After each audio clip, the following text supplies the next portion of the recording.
vous savez qu'en ce moment, le grand truc, c'est l'ASMR. On fait des choses un peu comme ça, et puis les gens trouvent ça génial, on le fait avec tout. On peut prendre du papier toilette.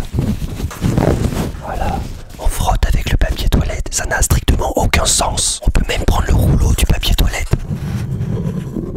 Ça n'a strictement aucun sens, on peut même frotter ses cheveux. Sa barbe. Ça n'a strictement aucun sens. Donc aujourd'hui, on va pas du tout parler d'ASMR, on va parler de ce micro, le Yeti de Blue.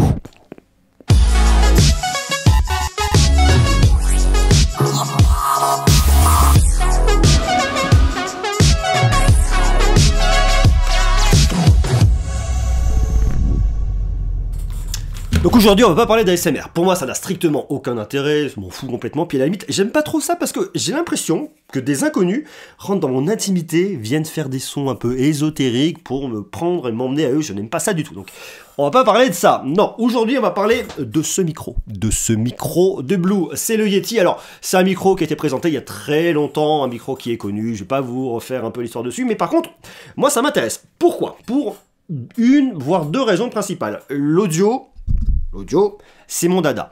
J'ai pendant quelques années fait de la radio, technique, animation à titre amateur, et du coup j'étais un peu sensibilisé à toutes ces problématiques de micro. J'ai fait partie du conseil d'administration d'une radio locale il y a longtemps, on a eu acheté des micros, enfin donc voilà, je vous passe un petit peu l'histoire. J'ai même mis ça sur YouTube, vous allez voir, c'est franchement d'époque, là il y a du gros dossier. Vraiment Pierre au téléphone, Pierre, t'es toujours là? Ça c'est moi ça. Je suis toujours là. Bah je suis content Pierre que tu sois là. Ah moi aussi. Bon alors, on a pas eu de réaction parce qu'apparemment les gens n'ont jamais eu genre Changé la voix. Tu as pu avoir. La voix a complètement changé, c'est hallucinant. C'était il y a 18 ans.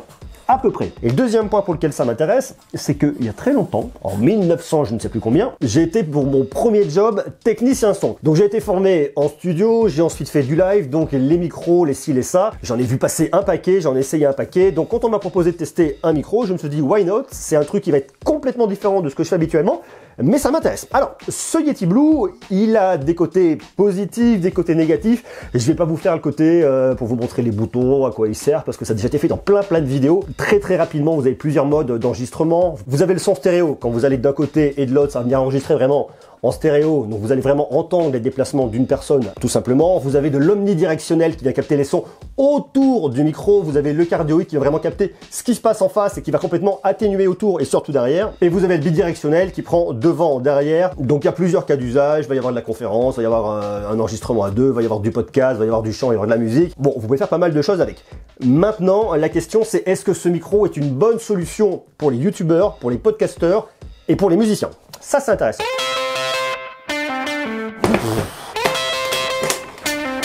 Il y a très longtemps, j'ai également été backliner. Alors ça paraît être un peu bordel. Ça n'avait strictement rien à faire là-dedans. J'étais backliner, j'accordais les guitares. L'Olympia, le 19 juin 2005, c'était franchement il y a hyper longtemps. Et donc en tant que backliner, j'avais ma petite caisse que je m'étais fabriquée avec mes petites lumières. Ici, hop, qu'est-ce qu'il me reste? Des vieilles cordes. J'avais mon vieux fast-fret, mon accordeur. C'est vraiment... Ah, génial! Génial, il est là. Lui, vous ne devinerez jamais où je l'ai ramassé. Je l'ai ramassé sur la scène des Rolling Stones au Vélodrome à Marseille en 2003. Vous voyez la date dessus. Je sais pas si c'est Keith Richards qui est assis sur scène. Je l'ai ramassé juste après parce qu'on démontait le truc. J'étais redit à l'époque. C'est génial. Quand je travaillais en studio, j'étais cité sur des albums, même si ce sont des artistes locaux, ça fait quand même hyper plaisir. Tout ça pour dire que les micros, au final, j'en ai vu un paquet et que du coup, j'ai forcément un peu de référentiel. Alors, la question qui se pose avec celui-là, c'est qu'on se retrouve sur un micro qui est aujourd'hui un peu une référence, je mets les guillemets quand je dis ça, mais qui est quand même très bien placé, très connu dans le monde de YouTube et qui est quand même positionné un peu comme une référence. Je pense pas trop me tromper en disant ça. Maintenant, la question est-ce que ce micro, est-ce que ce Yeti de Blue est vraiment un micro professionnel? Est-ce que c'est une référence? Est-ce que c'est le micro qu'il faut acheter lorsqu'on veut streamer sur YouTube? Est-ce que c'est le micro qu'il faut acheter quand on veut faire des podcasts? Ça, par contre, j'en suis un peu moins sûr. Maintenant, ce que je vais commencer à faire, c'est à vous le faire écouter. Pour vraiment se rendre compte d'audio, la première chose à faire, on éteint, on baisse la lumière parce qu'il faut se concentrer sur le son. Il ne faut pas du tout se laisser perturber par le visuel. Donc là, je suis dans le studio. Je vais travailler de manière différente. Je garde mon petit micro-cravate pour pouvoir synchroniser. Et là, ce que vous écoutez tout de suite, c'est sur le micro. Alors, moi, ce que j'aime bien avec les micros, c'est pouvoir me rapprocher comme ça, pour vraiment avoir de la proximité. Alors après, attention, je vais vous le montrer après, il faut un anti-pop pour pas éviter les pas et les bas, parce que c'est très désagréable à l'écoute. C'est une petite pastille qu'on vient poser devant. Bon, je peux le faire avec un collant, j'en ai un juste là, je vous montrerai tout à l'heure comment ça marche, mais moi ce que j'aime bien dans les micros, c'est leur parler un peu dans la gueule, parce que c'est là où on va récupérer vraiment le grain de la voix, on va récupérer le son de la voix, et c'est là où c'est le meilleur. Sauf que, si je fais ça avec ce micro, ça sature tout de suite. Alors je peux régler mon gain d'entrée, mais je trouve quand même que la capsule a tendance un petit peu à saturer. Ça c'est un peu un point négatif. Alors je vais baisser un petit peu mon gain d'entrée.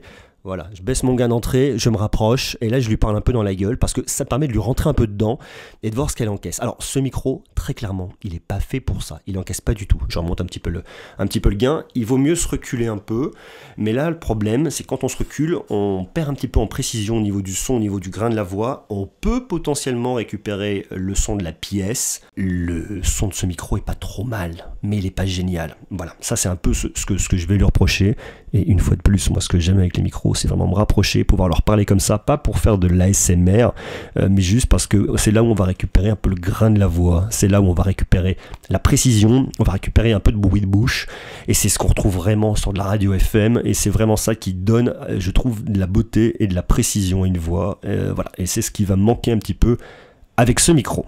Bon, j'en mets un peu la lumière parce que c'est quand même mieux qu'on se rende compte. Alors, je vous parlais tout à l'heure de pop. Ça a déjà un côté un peu hygiénique, ça évite qu'on aille cracher sur son micro, ça c'est plutôt bien. Et puis ça va franchement éviter les soufflantes. Vous voyez, c'est un peu l'intérêt parce que quand on souffle comme ça, quand on souffle comme ça, on souffle comme ça, on souffle comme ça, ça protège. Donc un petit anti-pop comme ça franchement c'est très intéressant et je vous le recommande sincèrement. Côté de ça, le design est pas mal et il a vraiment un design vintage. Ils ont vraiment voulu s'appuyer sur la grande mode dans les années, allez, je peux dire bêtises, années 50, années 60, voire 70, de tous ces gros micros vintage. Tout de suite, quand on le voit, il donne confiance, il est assez rassurant, c'est plutôt bien. À côté de ça, il est sur des patins antidérapants qui vont l'isoler un petit peu au niveau du bruit.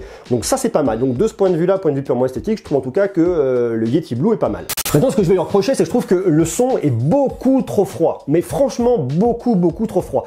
On est sur un son qui est complètement numérique. Alors on est sur l'USB, il n'y a pas de prise XLR dessus, donc on n'est pas du tout sur un micro analogique, on est sur un micro complètement numérique.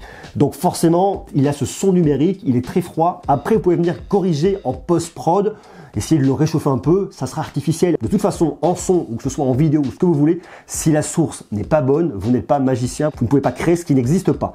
Et là, ce micro a un son froid, vous pouvez essayer de le simuler, mais vous n'allez pas pouvoir lui apporter vraiment une belle chaleur et une belle rondeur. Et c'est un peu ce que je vais lui reprocher, parce qu'à la limite, j'ai peut-être préféré le son du SM58, qui est la grosse référence micro de chant de chez Shure, qui coûte moins cher, mais qui par contre va avoir un son qui va être quand même un peu plus rond, un peu plus chaud. On est sur un micro analogique.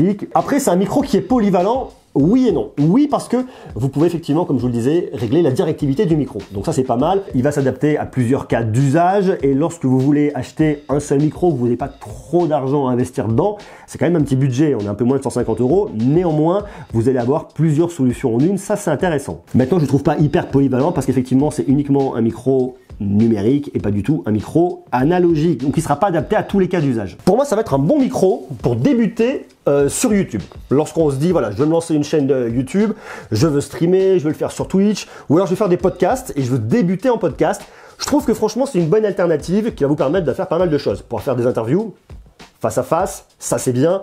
Pouvoir prendre plusieurs personnes autour d'une table pour avoir une conversation pour du podcast. Maintenant, pour moi, c'est pas du tout un micro professionnel parce que la qualité, elle est pas oufissime. C'est un micro polyvalent, semi-pro, ça je suis d'accord. Professionnel, je suis pas d'accord. Il y a le Yeti Studio, il y a le Yeti Pro. Le Pro, vous avez de l'XLR derrière. Ces micros, je ne les ai pas testés, donc je vais pas vous dire ce que j'en pense. Pour moi, si vous voulez vraiment un micro professionnel, vous allez aller chez Neumann. Tout de suite, ça va vous coûter beaucoup plus cher. Et si vous voulez avoir un super son pour streamer ou même pour faire du podcast, vous trouvez le SM7 de Shure. Vous mettez un compresseur derrière, c'est juste magnifique. Vous pouvez vraiment rentrer dedans, vous allez récupérer des bruits de bouche. Ça va vous ramener vachement de présence un peu plus dans le graphe. C'est très beau. Mais voilà, c'est un micro qui coûte un peu moins de 500 €. Ça peut tout de suite être un petit peu compliqué en termes de budget. Parce que ce micro-là, le Yeti Blue, il coûte un peu moins de 150 €. On peut le trouver un peu moins cher. D'ailleurs, si ça vous intéresse, je vous ai mis les liens en bas dans la description. En face de ça, vous avez le SM58 de Shure qui est moins beau, qui est un micro qu'on tiendra plus facilement à la main, même si vous pouvez le poser sur un pied, qui coûte à peu près 110 €. Et après, il y a plein d'autres micros que vous allez trouver qui sont très intéressants et beaucoup moins chers chez Audio-Technica ou carrément chez Rode. Ce micro, pour moi, il est pas mal. Je vous dis, pour du semi-pro, pour se lancer sur YouTube, pour streamer, pour se lancer, pour faire du podcast. D'ailleurs, c'est un truc que je veux faire et que je veux faire depuis longtemps. J'ai envie de faire un podcast, retrouver un peu les sensations qu'on a à la radio, où on peut se poser, être tranquille, discuter. Voilà, ça, je veux le faire. Donc, je vais vous faire un podcast dans pas longtemps. D'ailleurs, dites-moi si ça peut vous intéresser, que je vous parle de tech en podcast. Vous marquez tout ça en bas en commentaire. Vous me dites si ça vous botte, oui ou non. C'est un micro que j'ai testé avec Orange. Avec Orange. Prenez la parole autrement, je teste avec Orange. Ce petit hashtag, ils me l'ont gentiment envoyé pour le tester. Merci Orange, j'apprécie, je trouve ça pas mal. Cette idée en tout cas de pouvoir tester comme ça, c'est assez intéressant. Ok, voilà, c'est tout pour aujourd'hui. Merci à vous, merci Orange. Si vous utilisez ce micro, dites-moi ce que vous en pensez. Est-ce que vous êtes satisfait? Est-ce que vous le trouvez bien, pas bien? Est-ce que les problèmes de saturation, c'est un truc que vous connaissez, que vous retrouvez? Est-ce que vous ne trouvez pas que vous manquez un peu de précision lorsque vous allez vous éloigner de la source? Voilà un peu pour ces questions, puis on en reparlera, on le testera, on va faire des podcasts, on va faire plein de trucs, ça va être hyper cool. Voilà, soyez sages, je vous embrasse. À bientôt, ciao.